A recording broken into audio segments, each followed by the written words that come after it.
What is happening, everybody? It's your guy, Average Mo, in another episode of Average Mo's Corner. It's Wednesday, hump day. Hope everyone is doing well since the last time we've linked up here. So, today, what I'm going to be covering is a little bit of small businesses and the importance of developing good habits. And I'm also going to have a lot of great references to a book that I've read in the past. So, without further ado, it's your guy, Average Mo, and let's dive right into it. So, I have a little bit of an agenda for us today, as I previously mentioned. So, before we really dive in to small businesses, I want to just have a huge shout out to several. Okay, hope you guys are watching. I know this is totally out of right field, but that's just the person that I am. Like I said in episode one, I am entirely supportive of the community based, community driven, and so on. So, the Sup Shop in Chino, my absolutely favorite supplement place. Quality over profits. Also, right now the store is closed, but don't forget you can go to their page on IG, and you can also call them, set up appointments, and go about your business that way. Secondly, Ambitious Fits, more than fitness. Third, Nikki Joe clothing brand. That's my sister's clothing brand. Phenomenal stuff that she puts out for you guys. Very, very creative. Fourthly, I was gonna say secondly, but I'm still going down the list here. Justine Courtney Hair, based out of Rancho. Beauty, cosmetic, personal care, and lastly, Crazy Sweets by Jasmine J. Okay, so those are just a handful that I've already been involved with, or I mean, the Sub Shop and Ambitious Fits are two of them, but my sister and then Justine and then Jasmine J. Kind of just in the closer realm of the community and recent interactions with some of those small businesses. So I just wanted to shout those ones out, guys. There's a handful that are out there, obviously. But today, for the sake of just listing out a few, those are the ones that I'm gonna be I already did shout out. Rather than spelling all of the IG names out for you, I do have the names of the IG names at the bottom in the description. So again, you guys, not gonna dive in too much because I didn't have intentions to, but I just want to say for small businesses, man, continue to support you guys, especially during this time. Obviously, supporting any job is important, right? If you're going to the market, supporting them, but just in particular to small businesses, I wanted to, shout those ones out, and make sure that we're just giving that support that they deserve. Okay, so secondly, habits, the power of habits. All right, so I've read this book a couple times. It's called The Power of Habit by Charles Duhigg. I believe that's how it's pronounced, and if it's not, then I apologize. Okay, so the nitty gritty. Listen up. I'm just kidding. No, I'm not. I am. Okay, so the power habit. Have a little bit of quotes here. Before I dive into that, I just want to really stress how important habits are, because habits have a domino effect. Okay, bad habits will domino effect into bad habits. Good habits, obviously, same way. So, and I quote, the root source of your energy to develop a habit is willpower. I think it's important that we start off there because, you have to have a reality check with yourself. If you want to start developing these good habits, it's important to look yourself in the mirror and have the willpower to start those habits. I know I'm a very routine oriented person, and I've noticed simply from waking up every morning and making my bed that automatically instills in my brain accomplishing a task. Very much like habits, it creates a domino effect and it creates momentum for myself to want that sensation of success and continue my day as such. All right. So, with the power of habit in this book, they really amplify a concept called the habit loop. Okay. Now, bear with me. I'm going to try to break it down for you as best as I know how for you guys to understand. So, essentially, in the habit loop, there's three main parts to it. There's your cue, there's your routine, and there's your reward. Okay? Let me break it down to you further. An example, a cue to want coffee. Your routine is you get Starbucks. The reward is you have your drink. All right? Now, to further that that habit loop, let's use AA meetings for an example.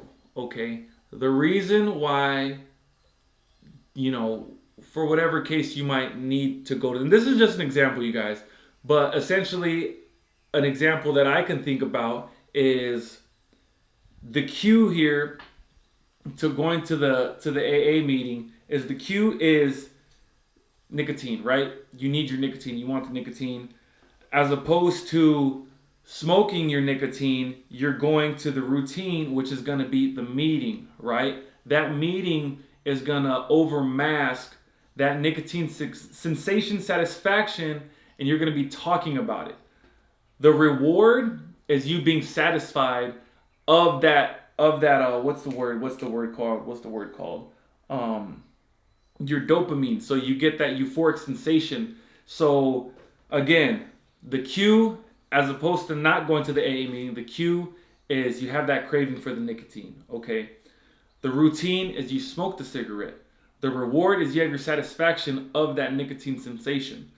The way AA meetings and those type of organizations are set up is that you might not have that cue, but the reason is they focus on your routine. So you might not have the cue, the desire to go to these meetings, but you're gonna go and they're really targeting that routine.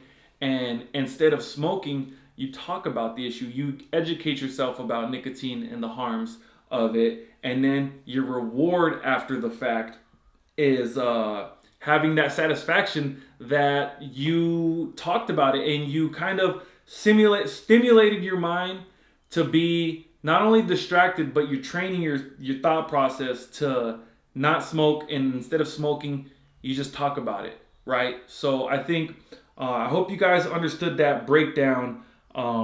Went a little more roller coaster type, but pretty much the habit loop is you're having your cue, your routine, and your reward. And the way you want to develop good habits is you substitute that routine with something else that's more beneficial for you, or veering away from that bad habit in order to get the same reward of satisfaction. All right. He says here, and I quote, by choosing a certain behavior ahead of time and then following that routine when an inflection point arrives. And I continue, genuine change requires work and self-understanding of the cravings driving behaviors. Changing any habit requires determination. Again, where we started, willpower, you guys. I think right now is a perfect opportunity to work on developing good habits because of what's currently been going on. Whatever your work situation is, you have a lot of downtime. A lot of people that I've come across, via social media or having interactions with in person, they don't have much to do. They don't like reading. Well, they don't do this. They don't do that. Well, kind of get a pen and paper and dive into developing good habits. And I tell you what, it's pretty significant because the domino effect, obviously, when it's in your favor to develop good habits, they just really start going across the board, and you come to realize that all it starts with is developing one good habit.